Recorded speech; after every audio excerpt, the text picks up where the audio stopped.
My dear friend, today I wish to share with you a gentle reflection on how to learn and remember things according to the timeless wisdom of the Buddha. Settle your body, soften your breath, let your mind become calm, like a lake touched by the early morning light, and listen peacefully. In the teachings of the Buddha, learning is not only an activity of the mind, it is an activity of the whole being. The heart, the intention, the breath, the surroundings, all play a part in how we understand and remember.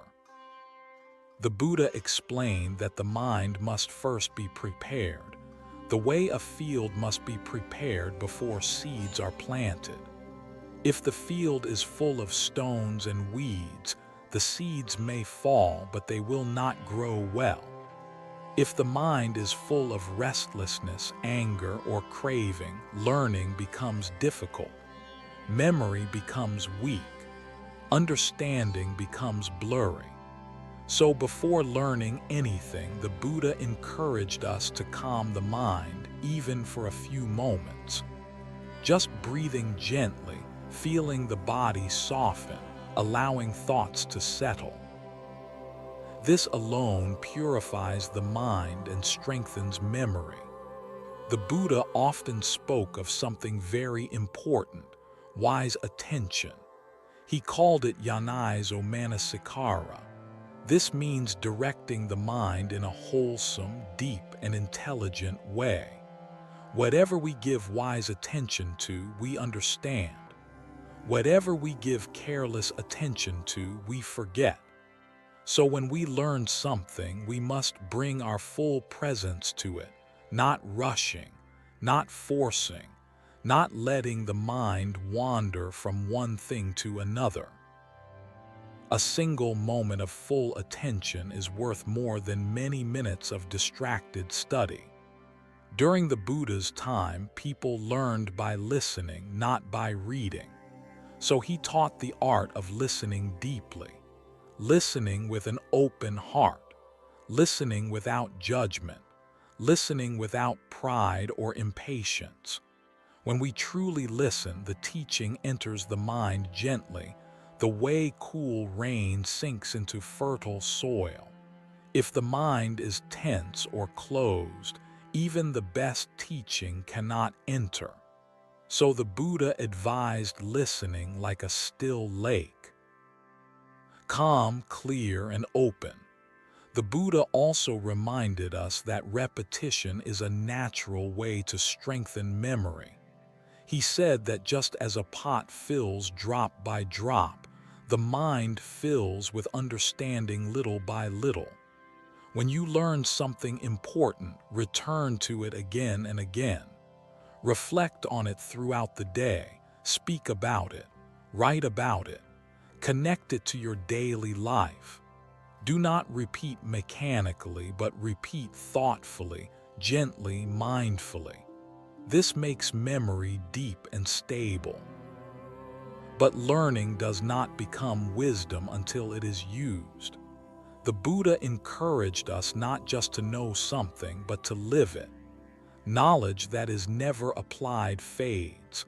Knowledge that is used becomes unshakable.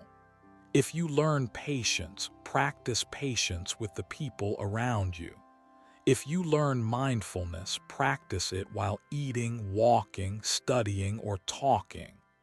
If you learn compassion, practice it in small moments with family, friends, and strangers. Wisdom grows through living, not merely through remembering. A calm mind is the strongest support for memory. The Buddha taught meditation not only to reach the highest wisdom, but also to steady the mind for ordinary tasks like learning. A mind without concentration is like muddy water, nothing is clear. A mind with concentration is like a still pond, everything is reflected perfectly. Just a few minutes of quiet breathing before studying can make a great difference. A peaceful mind learns quickly, remembers deeply, and understands effortlessly. The Buddha also spoke about the importance of good companionship. He said that noble friends are among the most powerful conditions for progress. When you associate with people who encourage goodness, discipline, and clarity, your own mind becomes clear.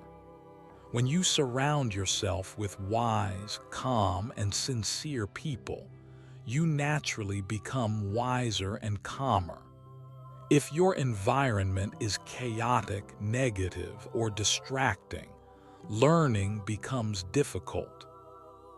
So the people around us, family, friends, teachers, play a great role in how well we learn and remember. Another important teaching is humility. When we learn with pride, the mind becomes tight. When we learn to compete, the heart becomes restless. When we learn to impress others, we lose focus. But when we learn humbly, when we learn gently, when we learn with the intention to grow rather than to show, the mind becomes open and clear. A humble mind remembers. A proud mind forgets. So the Buddha always encouraged learning with a peaceful heart. Each evening, the Buddha advised reflection. Reflection keeps learning alive. Reflection organizes the mind. Reflection deepens memory. At the end of the day, sit quietly and reflect. What did I learn today? Did I practice what I learned? Where did I improve? Where can I grow tomorrow? This small practice strengthens wisdom day by day. The purpose of learning, according to the Buddha, is not to collect information. It is to transform our life, to reduce suffering, to increase understanding, to cultivate compassion, to walk the path of truth. When learning has a wholesome purpose, the mind naturally remembers what supports that purpose. When the heart is aligned with goodness, memory becomes strong. The Buddha encouraged us not just to believe teachings, but to see for ourselves. He used the word ehipassiko, come and see. Experience the teachings directly. Live them, taste them, feel them in your own life. When learning becomes lived experience, memory becomes effortless. My dear friend, learning is not a race. Memory is not a struggle. Both are natural processes of a calm and mindful heart. Calm the mind, focus fully, reflect carefully, repeat mindfully. Live what you learn and wisdom will flower within you. May your learning be peaceful. May your memory be strong. May your heart be calm.